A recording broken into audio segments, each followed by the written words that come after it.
O secretário Nésio Fernandes começou a coletiva falando sobre a redução do número de casos e de óbitos causados pela Covid-19 aqui no estado. O estado do Espírito Santo vive um cenário de queda sustentada do número de casos, de internações e também, neste momento, do número de óbitos pela Covid-19 ao avaliarmos o comportamento por semana epidemiológica.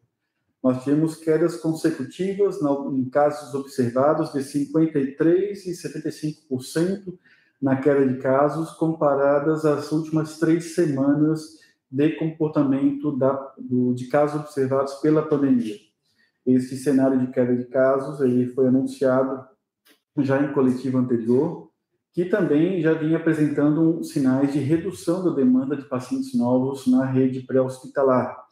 Nós tivemos no período, comparando o dia 6 de fevereiro com o dia de ontem, saímos de uma queda de 87% da ocupação para uma queda de 70%, de 87% para 70%, e o número total de casos confirmados em UTIs e enfermarias públicas no estado caiu de 472 para 324 pacientes confirmados pela Covid-19 internados em UTIs e enfermarias da rede pública de saúde do estado.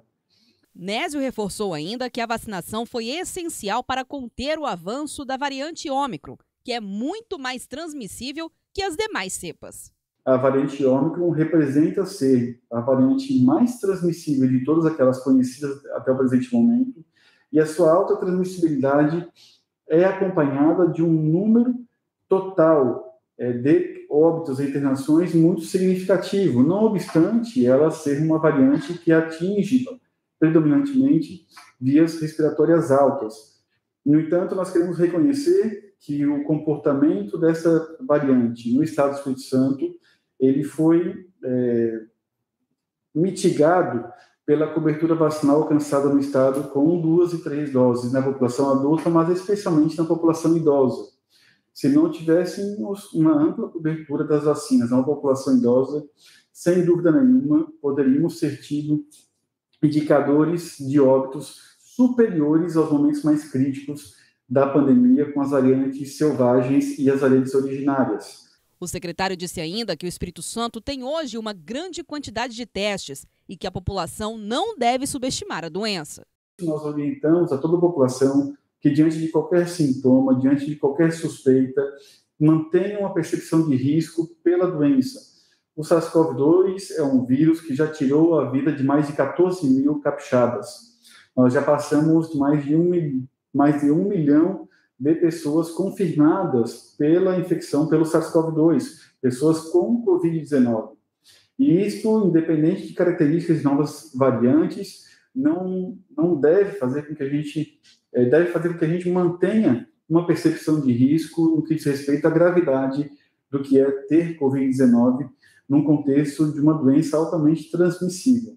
O subsecretário Luiz Carlos Reblin reforçou a importância da testagem antes de viajar durante o feriado de carnaval. Quem vai viajar, vai se reunir com a família, vai encontrar um grupo de amigos, faça a testagem antes, preserve a saúde de quem você ama. Então, é fácil hoje, qualquer ponto tem uma alta capacidade de testagem. E nós manteremos esses pontos ou uma boa parte desses pontos para o próprio retorno depois do carnaval. Então, se você encontrou alguém no carnaval, participou de alguma reunião e no retorno precisar ou tiver um interesse, vai procurar um desses pontos de testagem para se tranquilizar e também, se for positivo, obviamente, fazer o isolamento para evitar a contaminação de outras pessoas. Nésio Fernandes disse que o Hospital Jaime Santos Neves deve deixar de ser referência para a Covid-19 para poder atender outras demandas.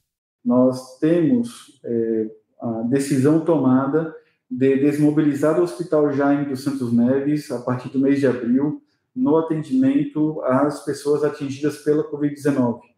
Estamos preparando condições para que a rede assistencial ela consiga suportar e coexistir com outras expansões da pandemia, sem que exija a mobilização da rede própria ou a suspensão de cirurgias eletivas no futuro. E estamos preparando condições para que o Hospital Jaime Santos Neves passe a funcionar com um perfil anterior, somado a novos serviços que serão ampliados naquela unidade a partir do mês de abril deste ano. O secretário reforçou ainda que a adoção do passaporte vacinal fez aumentar a procura por vacina no estado. Após a adoção do que tornou-se conhecido como passaporte vacinal, nós percebemos dentro do estado do Espírito Santo um aumento de 197% da procura pela primeira dose no estado. Nós vínhamos caminhando até a adoção do passaporte numa estabilização muito baixa da procura pela primeira dose das vacinas e tivemos, já nessas 2 primeiras semanas de adoção da exigência do cartão de vacinação para acesso a diversas atividades, um aumento da procura pela primeira dose. E o objetivo principal da exigência do cartão de vacinação para atividades sociais e atividades econômicas é justamente essa, de estimular que a população procure tanto a primeira dose como também que mantenha o seu esquema de vacinação completo e atualizado,